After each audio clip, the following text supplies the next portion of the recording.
말에는 놀라운 능력이 있습니다. 하나님 말씀에 능력이 있다는 사실은 우리가 다 알고 있습니다. 이 우주 만물도 하나님은 말로 다 하셨습니다. 말씀으로 천지를 창조하셨다고 하셨고, 그리고 우리 예수님도 이 땅에 오셔서 다 말씀으로 역사하셨습니다. 죄 있는 자에게는 죄를 용서하시고, 그리고 병든 자에게는 또 그들을 위해서 기도하심으로, 또 하나님의 말씀을 선포하심으로 그들이 치유되고 또 회복되는 일들이 있었습니다. 전부 말로 했어요. 우리 하나님께서 그렇게 말씀으로 능력을 행하신 것처럼 하나님은 우리 인간에게도, 하나님의 형상대로 지음받은 우리 인간에게도 말로 능력을 행하도록 해주셨습니다. 우리 대화하다 보면 그런 걸 좀 느낄 겁니다. 내가 이 사람하고 대화하다 보면 없던 용기가 생겨요. 없던 힘이 생기고, 근데 또 저 사람하고 대화하다 보면 좋았던 기분도 망치는 또 그런 경우가 있습니다. 그럼 전부 다 무엇으로 결정이 되죠? 말로 다 결정이 되는 거예요. 잠언 18장 20절 21절 말씀을 보면 이런 말씀이 있습니다. 사람은 입에서 나오는 열매로 배가 불러진다. 그렇게 이야기해요. 입에서 나오는 열매로 배가 불러지고, 그리고 그의 입술에서 나는 것으로 말미암아 만족하게 된다. 사람은 무엇으로 배부르고 무엇으로 만족하느냐? 입에 달려 있다는 이야기예요. 입에. 그래서 그런데 그 입에 무엇으로요? 입의 열매로. 그러면 죽고 사는 것이 혀의 힘에 달려나니 혀를 쓰기 좋아하는 자는 혀의 열매를 먹으리라, 이렇게 말씀합니다. 입에서 나오는 말이 씨앗과 같아서 열매를 맺는다는 것입니다. 그 말은 씨앗과 같은 거죠. 내가 말하는 것은 생명이 있다는 거예요. 씨앗 안에 생명이 있잖아요. 그죠? 그래서 말의 씨앗은 곧 뿌려지는 마음밭에서 열매를 맺게 되어 있다. 그 말이에요. 우리 옛말에도 그런 말이 있잖아요. 말이 씨가 된다고. 성경에 있는 말씀, 잠언 18장에 있는 말씀입니다. 그런 걸 우리는 이렇게 정리해 봅니다. 잠언 18장 20절, 21절 말씀에서도 죽고 사는 것이 사람의 입술에 달려 있다. 우리 흔히 그런 말도 하죠. 주먹으로 사람을 때리는 것도 폭력이지만 이 언어 폭력, 이게 더 크다고 이야기해요. 왜냐하면 주먹으로 때리는 것은 몸에 멍들게 하고 상처가 있게 할 줄은 모르지만 말의 폭력은 마음에 칼질을 하는 거기 때문에 마음의 상처는 그렇게 쉽게 아물지 않습니다. 그러다 보니까 이 하나님하고 대화를 많이 해본 사람하고 하나님하고 대화를 많이 안 해본 사람의 차이가 있어요. 하나님하고 대화를 많이 해본 사람은 어떤 언어를 많이 쓸까요? 당연히 하나님의 말씀을 가지고 대화를 해요. 근데 하나님하고 대화를 안 해본 사람들은 교회는 다녔지만 내 생각, 내 방법, 내 경험, 내 지식 가지고 말을 하다 보니까 대화를 하면 할수록 어떻게 해요? 벽하고 대화하는 것 같아요. 대화가 안 돼. 코드가 안 맞아. 하나님의 말씀, 아이들이 잘못해도 또 믿음의 식구가 잘못해도 그 잘못에 대해서 어떻게 해요? 내가 하나님 앞에 잘못했을 때 하나님이 나에게 대해 주신 그 말씀, 그것을 가지고 내가 또 대하는 거예요.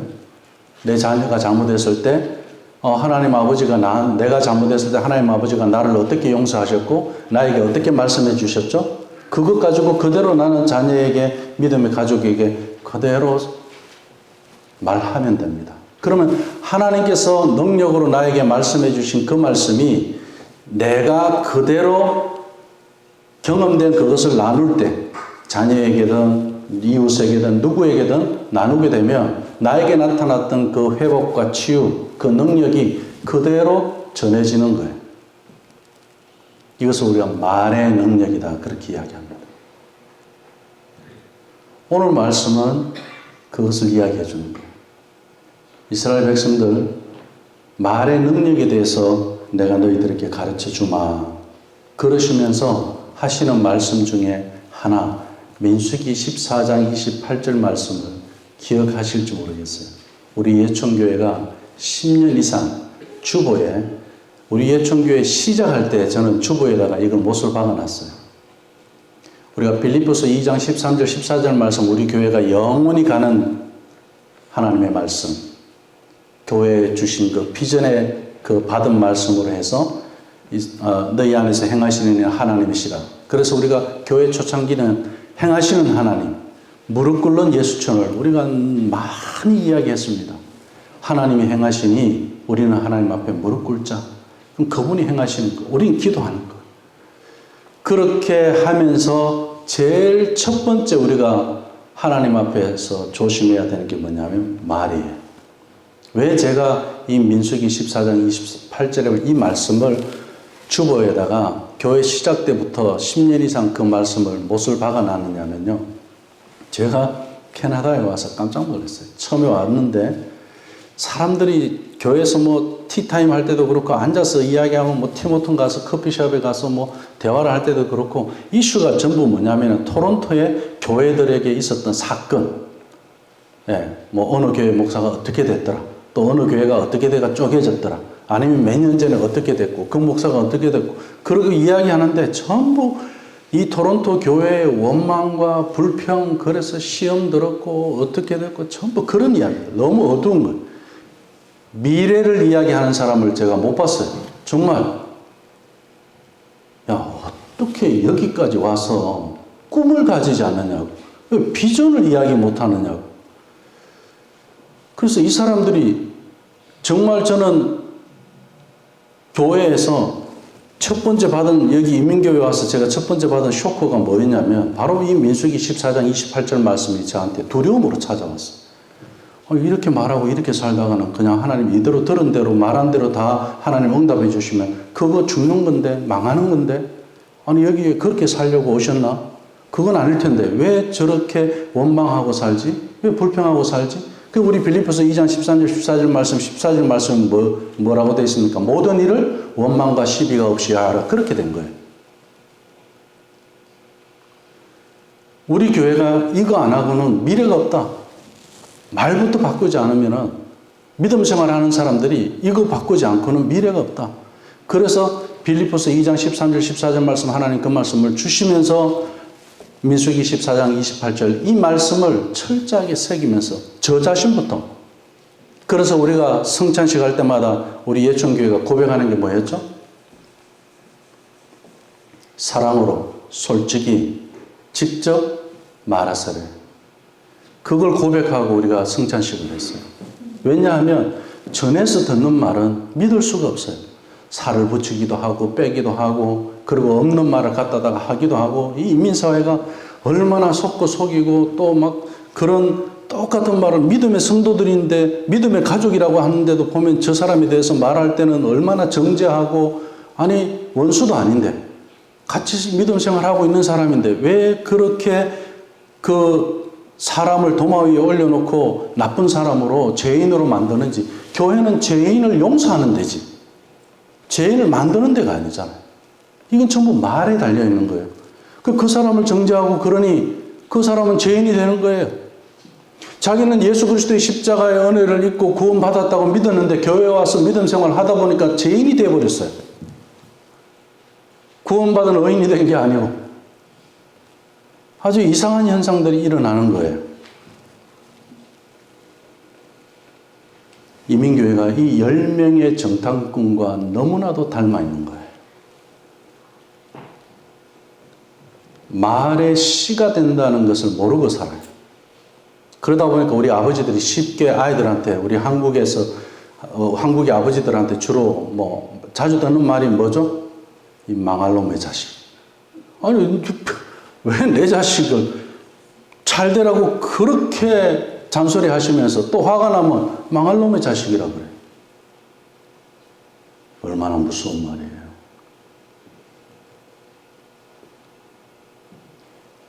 하나님한테 우리가 나아가는데 하나님 저보고 망할 놈의 자식이라는 소리 들어보신 분 계세요? 망할 놈의 자식도 살만한 놈으로 바꿔주셨잖아요. 절망 가운데 있는 우리를 희망이 없었잖아요. 그런데 소망 가운데 우리를 구원을 주셨잖아요. 그러면 우리는 이 소망이 있는 자식이라고 해야지. 왜 망할 놈의 자식이라고 해야 돼? 흥할 놈의 자식이지. 설사 망할 일을 했다 할지라도. 하나님은 우리에게 그렇게 대해주셨잖아요. 근데 나는 그렇게 하나님한테 그렇게 대우받아 놓고 내가 다른 사람한테는 말할 때는 과연 우리가 하나님을 경험했다라고 말할 수 있나요? 그래서 우리 예천교회 처음에 그 교제가 그 하나님을 경험하는 삶이 바로 그런 거예요. 경험하고 말중하라는 거예요. 하나님이 계시는데 왜 경험 못하나? 하나님이 인격적으로 나에게 대화해 주시고 만나 주시고 무릎 꿇었을 때 나에게 들려주신 그 말씀 가지고 우리가 대화하고 나누면은 자식한테도 내가 무슨 말을 하면 망할 놈의 새끼 이런 말은 못하죠. 나올 수가 없죠. 원망과 불평만 하고 비전이 없더라. 그게 제가 이민교회 22년 전인가 처음에 왔을 때 제가 받은 쇼크였어요. 그리고 교회가 시작됐을 때는 우리 교회만은 이걸 반복하지 않았으면 좋겠다. 밥 먹는 시간에 제발 뭐 누구 다른 사람 그리고 어떤 교회가 어떻게 됐고 뭐 그 이슈거리, 가십거리 그런 거 이야기하지 말았으면 좋겠다. 꿈을 이야기하고 미래를 이야기하고 비전을 이야기했으면 좋겠다. 그 왜냐? 오늘 28절의 말씀대로 하나님이 귀에 들린 대로 해주겠다 그랬어요. 응답하시죠. 해주겠다 하셨어요. 이루어주겠다고 하셨어요. 어느 정도로 하나님 우리에게 말씀하셨습니까? 하나님이요. 우리는 하나님을 시험할 수 없어요. 그리고 우리가 맹세하는 걸 함부로 지킬 수 없기 때문에 맹세도 함부로 못하게 하셨어요. 그런데 하나님께서 거꾸로 우리에게 시험하라고 하시는 말씀이 있고 맹세한다는 말씀이 있어요. 하나님이 뭐가 그렇게 답답하셔갖고 우리한테 맹세라는 단어를 사용하셨냐는 거예요. 오늘 28절 말씀에서 내가 맹세코 너희들한테 말한다 그러잖아요. 맹세코. 내 귀에 들린 대로 내가 이루어 주겠다. 도대체 무슨 일이 있었길래? 본문의 사건을 여러 각도에서 살펴볼 수 있습니다. 오늘 우리 정탐꾼들과 이스라엘 백성들, 정탐꾼 10사람의 말이 백성들 전체를 다 절망 가운데 몰아갔어요. 말이 이렇게 무서워요. 하나님의 말씀보다 더 무섭게 역사하는 것 같이 보이죠? 그죠? 하나님은 말씀하시는데 하나님의 말씀대로 순종하고 고백한 사람은 정탐꾼 12명 중에 2사람밖에 없었어요. 가나안 땅에 가서 40일 동안 정탐하고 돌아왔는데 똑같은 걸 봤어요. 같은 길을 다녔어요. 그런데 목적이 서로 달랐어요. 40일 동안 이 10사람들은 다니면서 똑같은 길을 다니면서 그들의 목적이 무엇이었습니까? 이 땅은 우리가 들어갈 수 없는 땅이라는 것을 어떻게 백성들에게 설득할 거냐를 두고 40일을 다닌 거예요. 똑같은 길을 다녔어요. 내가 교회 똑같이 10년 다녔어요. 어떤 사람은 믿음이 이만큼 와 있어요. 어떤 사람은 믿음이 또 오히려 마이너스가 돼 있어요. 왜 그럴까요? 그 말에 있다는 거예요. 말이 안 바뀌더라는 거예요. 그래서 오늘 이 말을 우리가 씨앗으로 표현을 했는데 이 10정탐꾼과 이스라엘 백성들은 나쁜 씨앗을 심은 사람들입니다. 우리 아이들에게 우리가 말을 많이 하잖아요. 그리고 또 우리 믿음의 식구들 간에도 대화를 많이 해요. 그럼 저들의 마음에 어떤 씨앗을 심어주었습니까?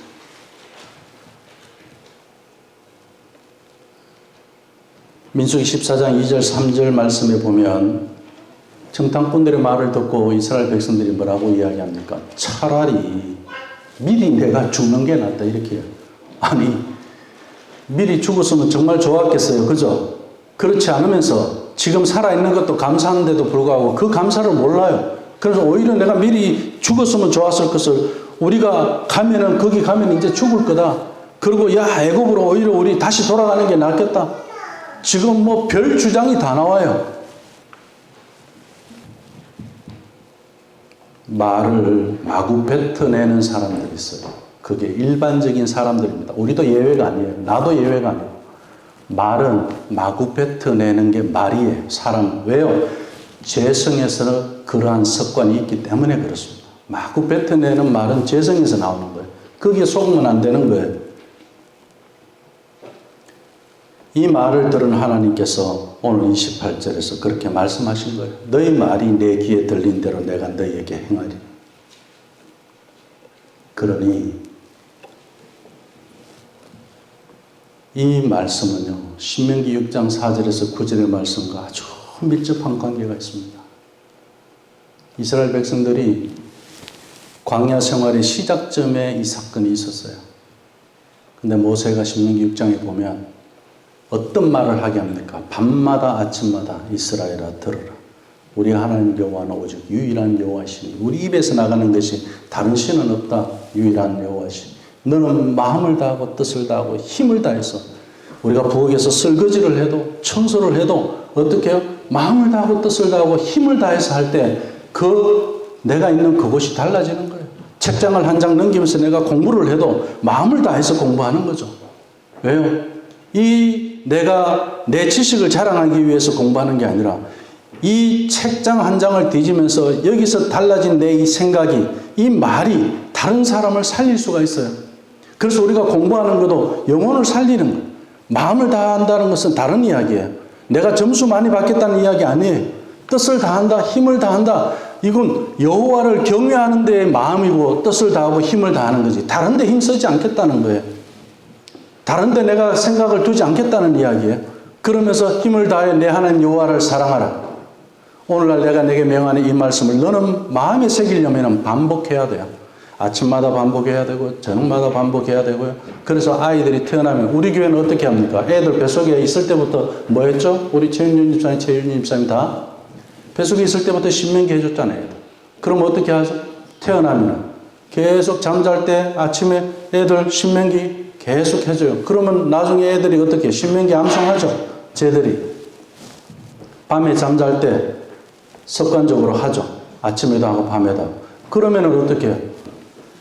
광야에서 이스라엘 백성들을 모세가 그렇게 교육을 했던 거예요.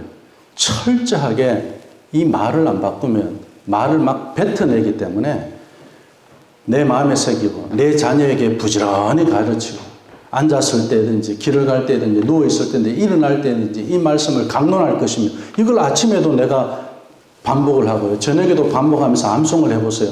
돌아보고 생각하고 내가 하나님 앞에서 회개하고 엎드리고 하나님 앞에 의지할 것들이 있을까요? 오늘도 내가 마음을 다하고 뜻을 다하고 힘을 다해서 살아내지 못한 그 삶을 돌아보게 될 거고 그러면서 또 내일은 또 새로운 하루를 하나님 주신다면은 내가 다시 한번 마음을 다 잡아보고 그리고 또 살아내는 거 아니겠습니까? 광야의 40년을 그렇게 살아내게 하려고 하나님이 어떻게 하시냐면은 너희들이 40일 동안 가나안에 가서 정탐했는 그 숫자에서 1일을 1년으로 쳐서 40년 동안 광야에서 너희들이 방황하게 될 거다. 이 방황은 그냥 방황이 아니야. 하나님을 만나고 그 방황 속에서 하나님을 경험하는 그런 습관, 이런 반복들, 새로운 하나님의 의의 사람으로, 하나님의 선택받은 백성으로, 하나님의 자녀로서 그 새로운 습성과 새로운 인격의 그 훈련들을 해내는 게 40년이 걸린 거예요. 그 동안에 부모 세대는 어떻게 했습니까? 불평 세대, 원망 세대는 다 광야에서 죽을 거다. 그것이 오늘 주신 말씀이에요.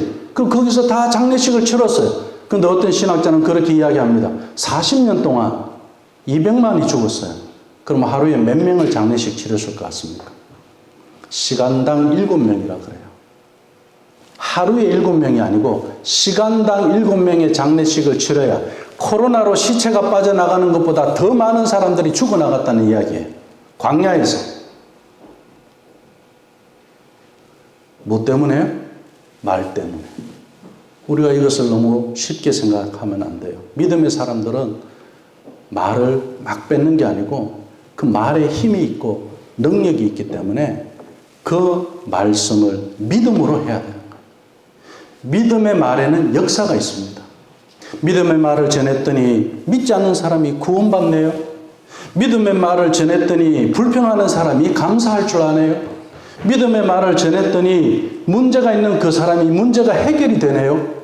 믿음의 말에는 역사가 있다는 이야기예요. 그래서 야고보는 이 혀를 뭐라고 이야기합니까? 불이라고 표현해요. 그리고 이 불이 어디의 불이라고요? 지옥의 불이라고 그랬어요. 지옥의 불. 우리 이 말은 사람을 지옥을 경험하기도 하고 천국을 경험하기도 한다는 이야기예요. 그렇다면 우리의 말은 긍정적인 말과 부정적인 말 두 가지가 다 있을 수 있어요. 부정적인 말을 하지 말라는 게 아니라 하나님 부정적인 말, 성경의 말씀 보면 하지 말라는 것들 많이 있어요. 아닌 것은 아닌 거, 그죠? 긍정의 말이든 부정의 말이든 영혼을 살리는 말이 돼야 돼요. 영혼을 구원하는 말이 돼요. 그 사람을 사랑하는 말이 돼야 돼요. 진정성이죠. 이 사람이 불평을 하더라도 정말 가나안 땅에 들어가고 싶어서 하는 불평이라면 하나님이 왜 이렇게 너희들이 여기서 죽을 거다 그렇게 말씀하셨을까요? 그렇지 않잖아요. 이런 예화가 있어요. 우리가 지금 저녁마다 신명기 6장 4절의 9절의 말씀을 암송하고 유언을 하고 우린 잔다고 그랬죠. 아침에 일어나면 하루를 깨우는 게 신명기 6장 4절의 9절의 말씀을 가지고 깨우고 간다고 그래요. 저는 가끔씩 우리 아이들이 저녁에 그 말씀을 암송하고 자는지 안 자는지 확인할 때가 있어요. 어떤 때는 밖에서 가만히 있어 보면 얘들이 안에서 소곤소곤 하고 자는 일들을 봅니다. 왜냐면 어릴 때부터 했으니까 습관이 돼서 하라고 안 해도 그만큼 어릴 때부터 우리가 이 습관으로 훈련하는 게 얼마나 중요해. 광야 세대를 보면 알 수 있습니다. 모세는 처음부터 이스라엘 백성들이 어떻게 해요? 부모 세대는 애굽 세대는 광야에서 죽는 세대고 그러나 그 부모가 하고 가야 할 게 있어요. 그게 뭐냐면 자녀 세대만은 매일 영적 훈련을 그런 습관화하는 훈련을 아침마다 저녁마다 하고 살도록 하는 거예요. 그러면서 죽겠다는 거예요. 모세는 그것을 이야기한 거예요. 신명기 6장에서. 자, 그러다 보니까 어느 날 젊은 청년이 결혼하는 날에 주례하는 랍비에게 묻습니다. 첫날 밤에도 신명기 6장 4절에서 9절의 말씀을 암송하고 자야 합니까? 그러니 랍비가 뭐라고 이야기했어요? 안 해도 된다 그랬어요. 첫날 밤에는. 신혼여행을 갔다 왔어요. 랍비가 물었습니다. 청년한테 했냐고 안 했냐고. 했다고 했어요? 안 했다고 했겠어요? 했다고 했어요. 왜냐? 뱃속에서부터 하고 나왔으니까. 습관이 됐으니까. 자기도 모르게 안 해도 되는데 그날 밤에 하게 되더라는 거예요. 이것이 훈련이에요. 이것이 제자 훈련이고요. 이것이 영적인 훈련이고요. 어릴 때부터 그렇게 해가야 되는 거예요.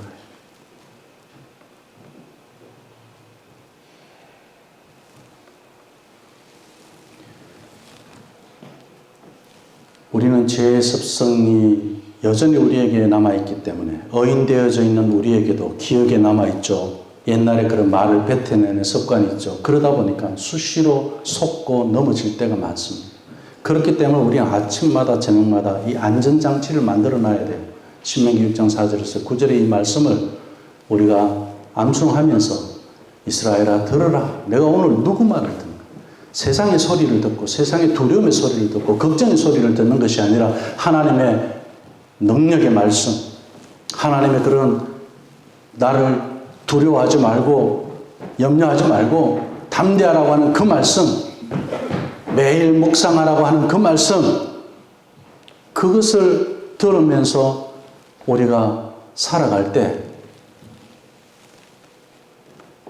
훈련이 되어지며 사탄의 속임수에 우리가 넘어가지 않습니다. 사람이 변화가 안 되는 이유는 딱 하나 있어요. 날마다 사탄한테 속기 때문에 변화가 안 되는 거예요. 왜 변화가 안 되겠어요? 하나님하고 날마다 내가 교제를 하면 그분하고 교제하면서 내가 누구를 닮겠어요? 하나님 닮게 돼 있죠. 그렇잖아요. 우리 자주 보는 사람 닮게 돼 있잖아요. 부부도 닮는다고 하는데. 나쁜 씨앗을 뿌리고 나쁜 결과를 거둔 이들의 다수를 보면서 다수가 가는 게 그게 대세라고 이야기해서 다들 그렇게 쫓아가거든요. 진리는 그렇지 않아요. 철저하게 소수가 진리를 쫓아갑니다. 역사가 그렇게 말해주고 하나님이 성경 말씀을 통해서 그렇게 우리에게 말씀하고 있습니다. 어느 정도냐면요. 성경을 보면 신앙 전수가 잘된 가정이 많아요? 안 된 가정이 더 많아요? 잘된 가정 보기 힘들어요. 신앙 전수. 그렇잖아요. 신앙 전수된 가정을 보면 어떻습니까? 하나님의 은혜예요.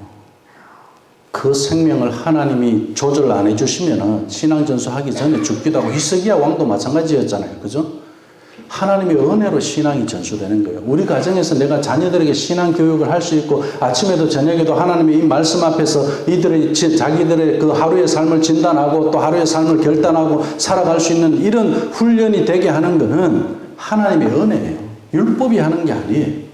그 율법을 주신 것을 이루어내는 것은 은혜로 이루어내는 거예요. 왜 안 바뀌느냐? 사단에게 속아서. 하나님의 은혜를 안 주시는 분이 아닙니다. 안 속으면 은혜를 경험하게 되어 있습니다. 만날 우리가 속았던 삶을 경험했다 보니까 계속 속는 것이 정상인 줄 알고 하나님 앞에 내가 자꾸 죄인이라고 이야기합니다. 이스라엘 백성들이 그랬어요. 애굽에서 나왔으면 이제 죄인된 삶을 끊어야죠. 근데 어떻게 애굽의 습관과 기억들이 남아있었기 때문에 그렇게 속았던 거예요. 불평하고 원망하는 삶은 애굽에 있으면 충분했어요. 이제는 광야에서는 그렇게 살면 안 됐어요. 홍해를 건넜잖아요. 세례를 받았잖아요.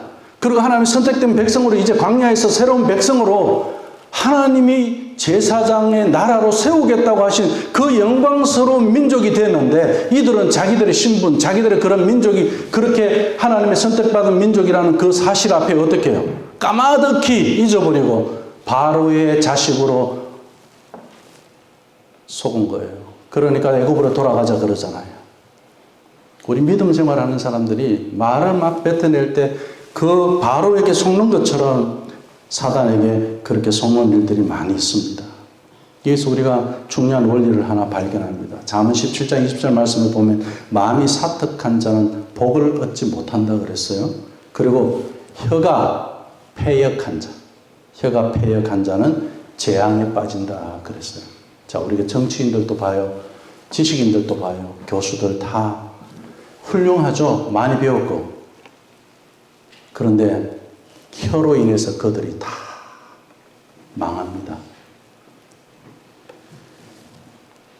혀가 패역한 자는 재앙에 빠진다. 우리 지금도 그런 사람을 많이 봅니다. 그죠? 말 한마디로 해가 어느 순간에 정치인이 재앙에 빠지는 거 보고요. 그죠? 그렇게 유명하다고 훌륭하다고 하는 사람들을 우리는 또 어느 순간에 실망하고 또 어떻게 저 사람이 저렇게 저럴 수가 있었어. 그런 일들을 우리는 가까이에서도 경험을 합니다. 그럼 우리는 혀를 조심하기 전에 사탄의 습관, 내가 그 사탄의 종으로 있을 때 그때 그 습관과 기억에 더 이상 속지 않도록 우리는 깨어 있어야 하는 거예요. 그러려면 깨어서 내가 하나님과 날마다 교제하면 돼요. 그분과 날마다 교제하면서 거기서 내가 보고 배웠던 것, 들은 것을 내가 말하면 되는 겁니다. 어려운 게 아니잖아요. 모든 종교는 하나님을 찾아야 오는 하나님이 찾아와 주신다고 그래서 다들 빌어요. 근데 은혜라는 게 뭡니까?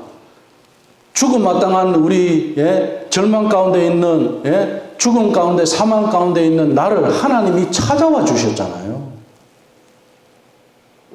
그 은혜로 구원받은 우리인데 왜 자꾸 하나님을 찾아가려고 하는 거예요? 수시로 만나서요. 나와 항상 함께 하신다고 그랬잖아요.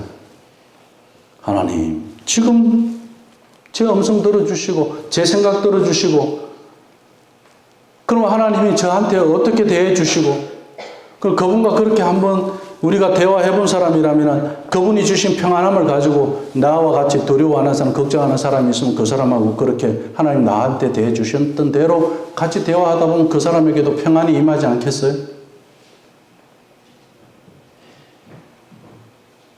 하나님하고 가까이 지내셔야 돼요. 사탄에게 속지 않는 방법은 딱 하나밖에 없어요. 날마다 하나님하고 대화하고 그분의 말씀을 내가 듣는 거예요. 우리가 D6 커리큘럼 지금 주중에 묵상한다. 이건 그런 이야기예요. 내가 성경을 읽는다는 이야기, 하나님의 말씀을 듣는다는 이야기죠. 거기서 내 마음이 바뀌어지고 내 생각이 바뀌어진 것을 내 다른 사람과 나눠보세요. 거기 말씀의 능력이 있는 겁니다. 저는 혀를 조심하라는 말씀을 드리지는 않습니다. 우리 조심하는데 자꾸 왜 안 되죠? 속지 말라고 말씀을 드리는 거예요. 애굽에서의 습관에 속지 말라. 그럼 끝난 거예요. 애굽은 애굽이고 다시 돌아갈래야 돌아갈 수도 없어요. 근데 왜 자꾸 죄인이라고 그러면서 변명하고 그러면서 그걸 정당화하냐 말이에요. 아니에요. 의인의 습관을 키우세요.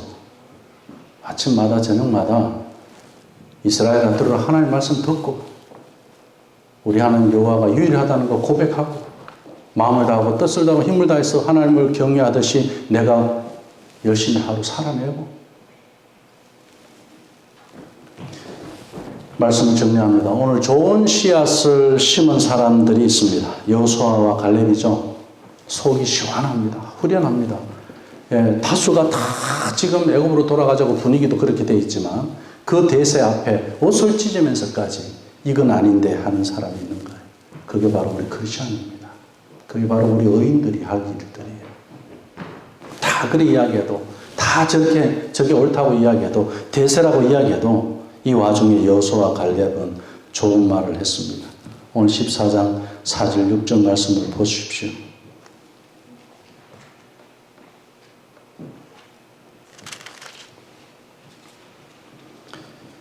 이에 서로 말하되 우리가 한 지휘관을 세우고 애굽으로 돌아가자 하며 모세와 아론이 이스라엘 자손의 온 회중 앞에서 엎드린지라. 그 땅을 정탐한 자 중 눈의 아들 여호수아와 여분의 아들 갈렙이 자기들의 옷을 찢고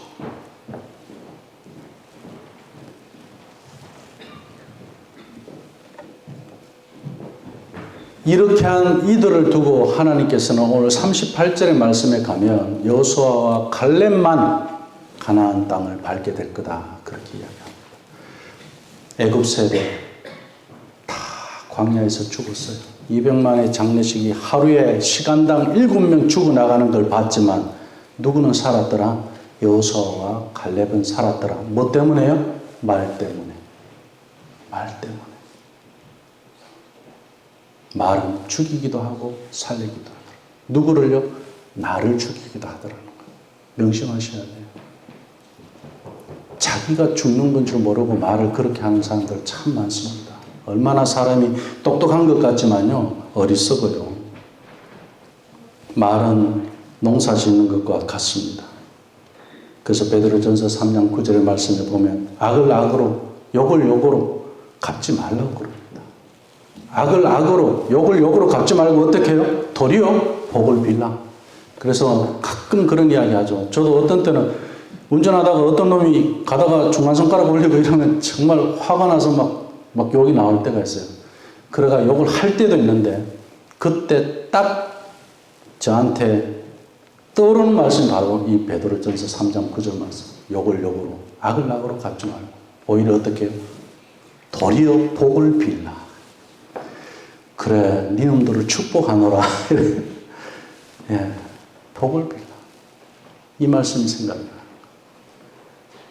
이를 위하여 너희가 부르심을 받았으니 이는 복을 이어받게 하려 함이라. 우리가 왜 부름을 받았다고요? 복의 말을 하라고. 예, 복의 말을 하라고 하나님이 우리를 불러주셨다 그랬어요.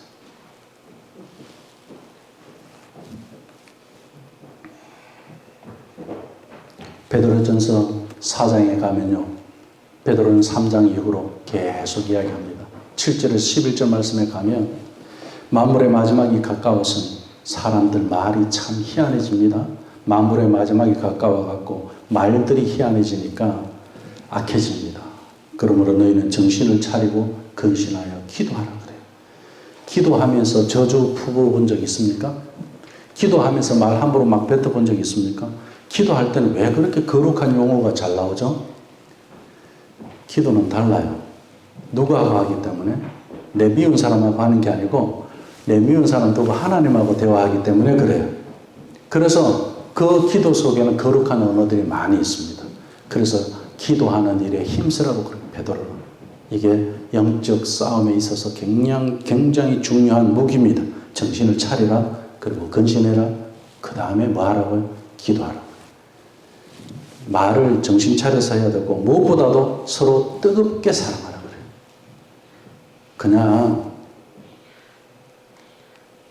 그냥 사랑 가지고는 이 세상을 이겨낼 수가 없어요. 교회가 교회 간에 서로 사랑하고요.